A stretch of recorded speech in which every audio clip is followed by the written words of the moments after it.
So there are obviously a million ways of measuring the different personality types of people. This is one particular taxonomy: the entrepreneur, the producer, the administrator, and the integrator. And no person is just one of those four. Everybody's a blend of all of these talents. But everybody's dominant in one and has weaknesses in the other. And so I'm clearly an entrepreneur. I really love inventing the new things, seeing things in the distance, and trying to do things ahead of their time. The producer is the person who actually makes things happen, who actually takes a product and executes on it, who sells it, who all the execution stages to get it in customers' hand. And I'm very high on the E. I'm actually moderate on the P. There are some entrepreneurial types who have no P, and they're just not good at that, or even negative. They get in the way of getting things done. And that's actually okay, as long as they find someone else to complement them who is good at getting things done, and then has mutual trust and respect for them, so that together as a team, they can get things done. But you have to get the P in the company as well. And then the administrator, that's a little bit more the bureaucrat. You have to have that in the company too to succeed. It sometimes gets in the way of things, but it also helps organize things. The administrator puts systems in place and helps the trains run on time and keeps the wheels in the bus when things are going crazy, when orders are going gangbusters, and it helps. And any one of these skills taken to extreme is a negative, but any one of these skills in the right balance with others is exactly what you want. And the final skill, the integrator, that is the person who is more of a people person, who understands the other three people there and helps those other three people, those three talents get along, because very often those other three talents hate each other's guts. And sometimes the E hates the A. Sometimes, almost always, the P hates the A. The P wants to get things done, and the A is trying to put a system in place. And you really need to have all of them. I'll just give you an example, just so you can sort of self-classify yourself in your strengths and weaknesses on these different things. Imagine that there's those four personality types sitting together in a room. There's a window over there, and we're looking out, and the window's over there, and there's some dirt on the window. And the E looks at the window and says, "Look over there. There's a parking lot. We could build a building that could," sees all of this stuff in the future, doesn't even see the window. The P looks at the window and says, "There's a scratch in that window. That window's dirty. We better clean that, take care of that." The A looks at the window and says, "We could make a form, and people could fill out when they see something wrong, and then they'll turn that in, and that will go in a queue, and then we'll get that taken care of." And the I looks at that and says, "I wonder what those three people are thinking." It really is true. There are many people, I don't do it enough on the I have some I, but not enough. I try and always hire an I at the company, where the I is actually more worried about what other people are thinking and feeling than the actual product or execution or customer. But that's hugely important. And the I is the person who sits in a room when the P is screaming at the A and says, "Listen, you both have a point here. The P wants to get this done, and the A says, let's do this. And how about if we do," and bridges the gap.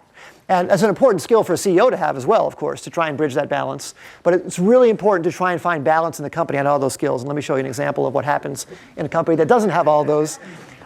Because I've seen this many times, and this is one of the things we learned after so many companies. I mean, think about this. We've had 100 companies in 15 years, probably 150 CEOs. Probably, say, 3 rounds of financing each, so 300 rounds of financing, and all the problems and challenges and products and delays and all the things. And the companies that made it had all these skills and balance, and the companies that didn't. And let me give you the very specific example. So a company always starts with the E. An I can't start a company, an A can't start a company. The company starts with the vision of the E person, the entrepreneurial person. And the company starts out with that E, and it's sort of making forward progress. It's going up, up and to the right, because there's a vision there. But then very quickly, if the E just has vision and can't execute anything, the thing just fizzles out and turns into nothing. And it has to bring this P skill into the company at some point. It could be in a week, it could be in a month, it could be in a year, but at some appropriate point, before the idea fizzles out, some P skill has to happen in the company. Now, it could be a solo entrepreneur who is an E who also knows how to program or knows how to build or knows how to do whatever. So that can be in the same person, but that skill's got to be there. And it's usually better if it's in another person who really gets along with the E. It really is great when there's a team who gets along. But then eventually, even if the company starts producing things and starts selling things and starts going, it eventually too will fail if it doesn't get some system in place to be able to handle the order, get the money in the bank, pay the bills, pay the employees. Those are all A-like functions, but there's many other A-like functions that have to happen to make the company get past that stage. But even then, a company will eventually fail because everybody will be at war with one another unless there's enough I skill in the company to keep the company going up. And one of the things that I wish I had learned when I was in college and life anywhere was what this I skill even was and how to learn more about it myself. And I never had a class on how to do the conflict resolution between people when they are having problems, or even to see good ways of giving people feedback. That's a very, very valuable skill to make a successful company. And if you look at some of the really, really incredible companies, they almost always had great teams of people, sometimes a duo, sometimes more, at the top, who really, really had opposite skills, but really, really got along and has such mutual trust and respect for one another that you really got the best out of both of them. You never had any war between them.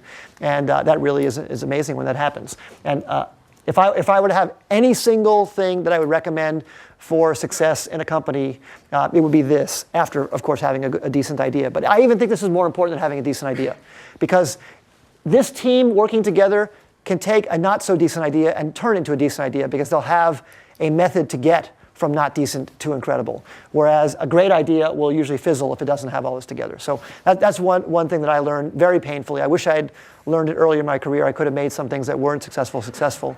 But I really urge it. A lot of this learning came to me from a consultant named Ichak Adizes, who first thought about this in the life cycles of companies and the different stages that companies go through. You can plot this either in time or at stage of revenues or things like that. But there's a great degree of flexibility. I'm just saying, and repeating it a lot of times because I think it's so important, get complementary skills in your startup. It's very, very valuable.